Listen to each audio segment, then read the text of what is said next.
everybody, welcome back to Rich Bag Creations. Today we're going to make the Elder Wand from Harry Potter out of polymer clay and a barbecue skewer. So let's get started. Okay, so first of all, I'm just going to glue the different parts together so that they won't fall in once I chop off the top and the bottom.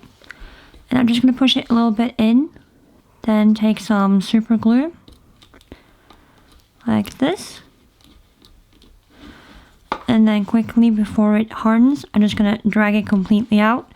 And then hopefully some of it has gotten underneath the edge. The super glue is now drying. I'm just going to screw off the top. And then I'm going to cut off the top section. And you should probably have sharper pliers than what I have, because I know they're pretty bad, but who cares? Oh my god. In this episode of I'm Not Strong, we're gonna bend a little. Hopefully it will like that.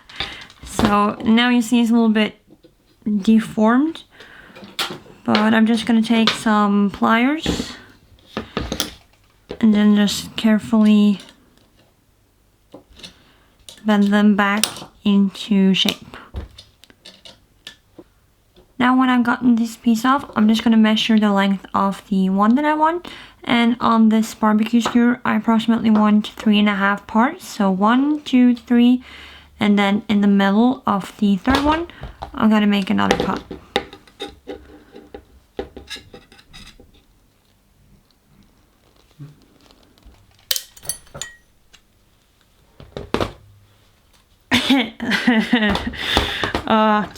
Too close.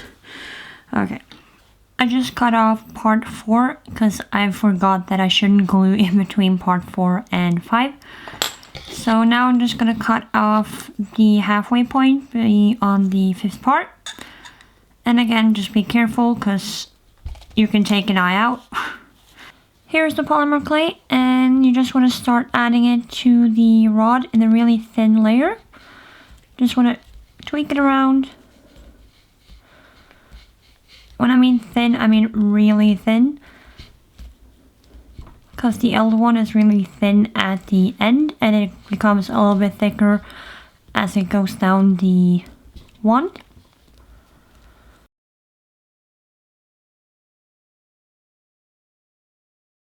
So I've just gone ahead and added the clay downwards on the piece of metal, and I've added so far 4 bumps on the rod, and they're not big. They're pretty much the same width as the basic shape underneath, but just a slight bump, and then it becomes a little bit bigger and a little bit bigger. Now I'm gonna go and start sculpting some details on it. And to get a wooden texture, as you would see in the Elder one, you just put the blade flat and just drag it carefully all the way around. And then you'll start noticing that you get that sort of wooden texture of something that you have been carving out in wood.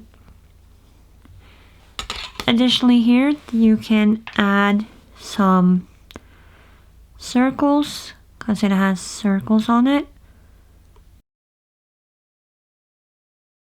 And just take this one over the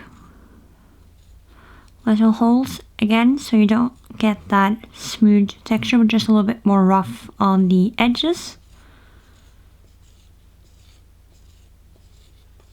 Then after that, you're going to continue with something you can make some lines in, because often wood has a little bit of indents.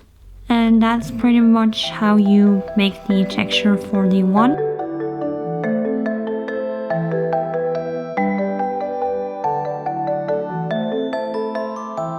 This has now been in the oven. I'm just going to put it to the side while I start working on the bottom piece. So you just want to take a layer of clay and wrap it around the small part and squeeze it really thinly, both upwards and downwards. And on the top, you just want to take it off as it comes up.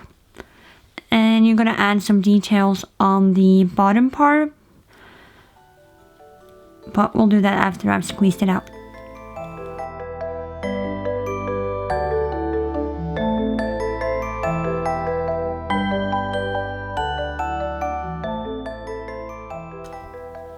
So that's the main shape of the bottom part. I'm just going to put it to the side while I continue working on the main part. Now I'm going to continue where I left off before I baked it the first time. And it's supposed to be a really thin layer here as well. And this is where the markings or painting, like symbol area is. So we want it to be smooth and not textured as the rest of the wand, because you're going to paint on some symbols there later on.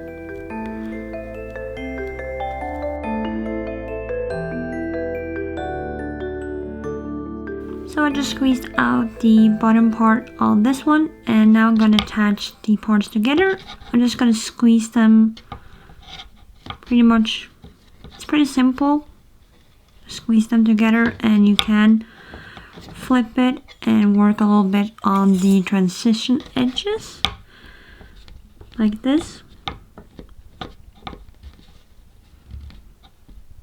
So once you're happy with the transition and you're happy with how the wand is looking, you can add some details, but I'm going to add the major part of the details afterwards, after I've baked it one last time, because I'm going to use a Dremel tool, because I find the texture from the Dremel works really well for this particular one.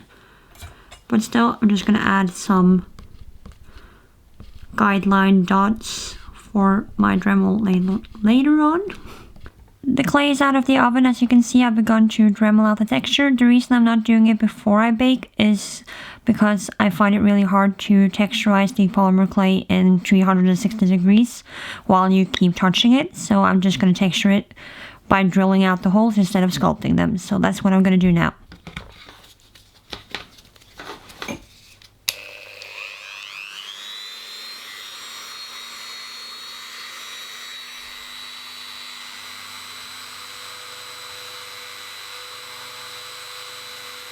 As you can see, the holes are pretty much asymmetrical. They're not completely circular. So you just want to move it around and make an intricate pattern, almost like a giraffe's pattern. And you just want to continue doing that on the entire shaft up until this point. This is where you're going to paint the symbols. And in the bottom here as well, I've begun to Dremel out these indents. And I'm just going to show how I did it on the last one as well.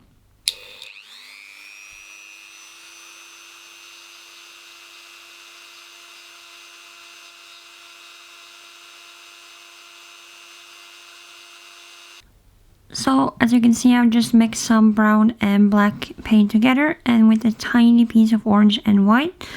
And this is going to be the base coat. So you're just going to coat the entire wand with this color. And just make sure it really gets into all the holes and bumps. For the symbol band, I've just mixed some creamy white with a little bit of orange and brown. And I think I need to go over a couple of times with some thin layers just to make it opaque enough. And while it dries, I'm going to continue on with the rest of the texture. I'm going to start on the light brown highlights all over the wand, because I need this to be completely dry before I paint the symbols on it. I've gone ahead and mixed some brown with red, orange, and a little bit of white. And now I'm just going to dry brush it over the texture. And try to make sure it doesn't go into the details. Just brush it over. And you don't want much on the balls. You just want it mainly on the thin parts. So I pretty much covered the entire one with that brown, with a little bit extra on these parts. Now I'm going ahead and mix more orange, white, and red into the same color. And I'm going to further lighten these parts with that color as well. Still dry brushing, so be sure that you don't get too much color on, or else it's just going to look orange. The final thing I'm going to do before the one is finished is to draw this pattern of symbols. It's pretty simple, but it's easier if you line it up with a pen first. So it's basically triangles with a line going through, with a little tip in the bottom, and then an X.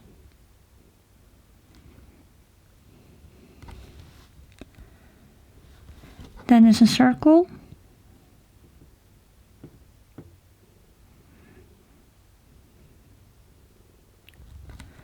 With a dot inside. Then there's another triangle and another circle, and there's 3 circles and 3 triangles around. And going down from the circle, it's not attached, but it's in the same area. There goes a line with an upside down, or a white way, an opposite triangle than the one on the top. Just like this.